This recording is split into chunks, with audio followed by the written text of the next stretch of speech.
नाज़रीन मोहतरम, Islamic special series के हवाले से आज हमने अल्लाह के बरगजीदा पैगंबर हजरत शीस अलैहिस्सलाम की जिंदगी और उनसे जुड़े चंद वाकयात को वीडियो का मौजू चुना है।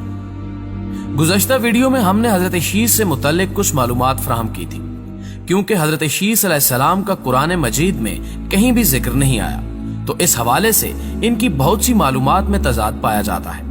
बहरहाल किस्सा मुख्तसर, हमारी इंतहाई कोशिश है कि इस्लामिक हब के मुअज़्ज़िज़ नाज़रीन को दुरुस्त मालूमात फराहम की जाए। हमारी टीम की काविशों से जो मालूमात हमने हासिल की हैं वो हाज़िर खिदमत है।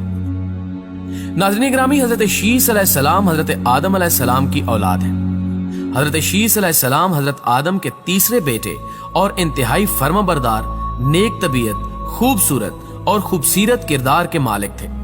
इसी बिना पर हजरत आदम अलैहिस्सलाम ने अपना तमाम तर इल्म हजरत शीस अलैहिस्सलाम को अता फरमाया और हर अच्छी चीज की तालीम फरमाई और दिन रात के मुख्तलिफ औकात में की जाने वाली इबादत भी सिखा दी। यूं हजरत आदम अलैहिस्सलाम की वफात के बाद हजरत शीस अलैहिस्सलाम अल्लाह के दूसरे पैगंबर बने। अल्लाह रब्बुल इज्जत ने बनी नौ इंसान की रहनुमाई के लिए अपने बरगजीदा पैगंबर और रसूल भेजे, जिनकी तादाद तकरीबन 1,24,000 है। हजरत अबू ज़र रज़ी अल्लाह ताला अन्हु से रिवायत है कि हजरत मोहम्मद सल्लल्लाहु अलैहि वसल्लम ने फरमाया, ए अबू ज़र, 4 रसूल सरेआनी थे, आदम अलैहिस्सलाम, शीस अलैहिस्सलाम, नूह अलैहिस्सलाम और अखनू अलैहिस्सलाम, और 4 अरबी थे, यानी हूद अलैहिस्सलाम, सालेह अलैहिस्सलाम, शुएब अलैहिस्सलाम और तुम्हारे नबी सल्लल्लाहु अलैहि वसल्लम। बनी इसराइल के पहले नबी मूसा अलैहिस्सलाम और आखिरी ईसा अलैहिस्सलाम थे। हजरत अबू ज़र से ही रिवायत है कि आप सल्लल्लाहु अलैहि वसल्लम ने फरमाया कि अल्लाह ताला ने 100 सहीफे और 4 मसहफ नाजिल किए, जिनमें 50 सहीफे हजरत आदम अलैहिस्सलाम के बेटे शीस अलैहिस्सलाम पर, 10 हजरत इब्राहीम अलैहिस्सलाम पर उतारे और 30 अखनू अलैहिस्सलाम पर। तौरात, ज़बूर, इंजील और कुरान यानी कुरान मजीद 4 मुसहफ हैं। मूसा अलैहिस्सलाम के मुसहफ में निसाए अब्र है।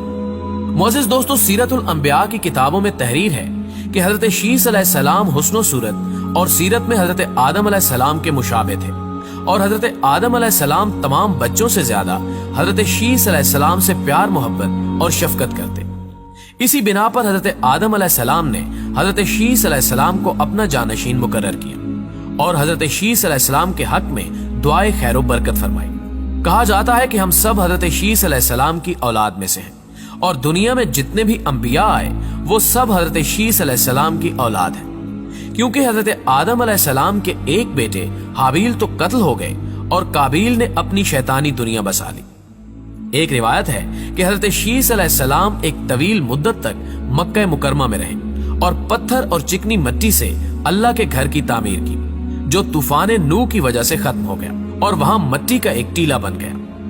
लेकिन मुअर्रिखीन को इस बात पर एतराज है कि हजरत इब्राहीम अलैहिस्सलाम से पहले किसी का भी मक्का मुकरमा में आना नहीं हुआ और बैतुल्लाह की तामीर करना साबित नहीं है। अब सवाल ये उठता है कि क्या हजरत शीस अलैहिस्सलाम हजरत आदम अलैहिस्सलाम से भी पहले मक्का मुकरमा आए थे? इसका जवाब खासा मुफस्सिल है, तो आइए जरा इसके पस मंजर में झांकते हैं। मुअज़्ज़िज़ ख़वातीनो हज़रात, कुरान मजीद की सूरह अल-इनाम में अल्लाह ने मक्का मुकरमा को उम्मुल कुरा यानी इंसानी बस्तियों की माँ कहा है और सूरह आले इमरान में है, मक्का मुकरमा में कायम खाना काबा लोगों के लिए अव्वलीन इबादत गाह है। बेशक जो सबसे पहला घर जो लोगों की इबादत के लिए बनाया गया वही है जो मक्का मुकरमा में है, बरकत वाला है और सारे जहान वालों के लिए मरकज़े हिदायत है। खाना काबा की पहली तामीर मलाइका ने की और फिर जब हजरत आदम अलैहिस्सलाम मक्का मुकरमा की सरजमीन पर तशरीफ लाए तो उन्होंने इसकी दोबारा तामीर की। रिवायात में आता है कि अल्लाह रब्बुल इज्जत ने आदम अलैहिस्सलाम से फरमाया, ए आदम, आसमान पर जो मेरा घर है इसकी सीध में जमीन पर मेरा एक घर बनाओ, फिर तुम और तुम्हारी औलाद उसका तवाफ करो जिस तरह फरिश्ते मेरे अर्श का तवाफ करते हैं। हजरत मोहम्मद सल्लल्लाहु अलैहि वसल्लम फरमाते हैं कि अल्लाह ताला ने हजरत जिब्राईल अलैहिस्सलाम को हजरत आदम और हव्वा अलैहिस्सलाम की तरफ भेजा और उनको हुक्म दिया कि दोनों मिलकर मेरा घर बनाओ, जिस पर आप अलैहिस्सलाम ने हुक्म की तामील की। लेकिन तूफान नूह में इसके आसार मिट गए कि किस जगह खुदा का घर हुआ करता था। इसकी असल जगह के बारे में कोई यकीन और एतमाद के साथ नहीं कह सकता था। کعبے کی جگہ ایک سرخ ٹیلا ابھر آیا جس پر سیلاب کا پانی چڑھتا رہتا۔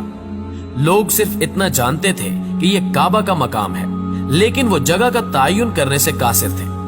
دور دراز سے لوگ دکھوں کے مداووں کے لیے یہاں آ کر دعائیں اور مناجات کرتے جو مقبول بھی ہو جاتی تھی۔ لوگ اس جگہ کا حج بھی کرتے تھے۔ اس تفصیل سے یہ اندازہ کیا جا سکتا ہے کہ یہ لوگ آدم علیہ السلام اور شیس علیہ السلام کی نسل میں سے تھے جو رب تعالی کی وحدانیت پر یقین رکھتے تھے اور عبادات کے لیے آتے تھے۔ حضرت ابراہیم علیہ السلام کے زمانے تک کعبہ اسی حال میں رہا۔ پھر جب حضرت اسماعیل علیہ السلام اور بی بی ہاجرہ علیہ السلام کی اس میدان میں آمد ہوئی تو اکا دکا آبادیاں شروع ہو گئیں۔ پھر حضرت ہاجرہ علیہ السلام کے انتقال کے بعد حضرت ابراہیم علیہ السلام کو حکم باری تعالی ہوا کہ آپ حضرت اسماعیل کے ساتھ یہاں ایک عمارت یعنی کعبہ قائم کریں۔ اس کی نشانی یہ بیان فرمائی کہ ایک بادل کا ٹکڑا بھیجا گیا تاکہ اس کے سائے سے کعبہ کی حد مقرر کر لی جائے۔ حضرت جبرائیل علیہ السلام نے سائے کے اطراف خط کھینچا اور حضرت ابراہیم علیہ السلام نے اس خط پر یہاں تک زمین کھود دی کہ بنیاد حضرت آدم علیہ السلام نمودار ہو گئی اور اس بنیاد پر عمارت بنائی۔ قرآن پاک کی سورہ الحج میں اللہ سبحانہ و تعالی نے اس واقعے کو بیان کرتے ہوئے فرمایا، اور جب ہم نے ابراہیم کے لیے بیت اللہ کی جگہ کا تعین کر دیا کہ میرے ساتھ کسی چیز کو شریک نہ ٹھہرانا اور میرے گھر کا طواف کرنے والوں، قیام کرنے والوں اور رکوع کرنے والوں اور سجود کرنے والوں کے لیے پاک و صاف رکھنا۔ ناظرین گرامی، جب حضرت آدم علیہ السلام قریب المرگ تھے تو اس وقت آدم علیہ السلام کا جنت کے پھل کھانے کو من چاہا، تو آپ نے اپنے بیٹوں کو بھیجا کہ میرے لیے جنت کے پھل ڈھونڈ کے لاؤ۔ تمام بیٹے پھلوں کی تلاش میں نکل کھڑے ہوئے سوائے حضرت شیس علیہ السلام کے۔ حضرت شیس علیہ السلام حضرت آدم علیہ السلام کے پاس تیمارداری کے لیے رکے ہوئے تھے۔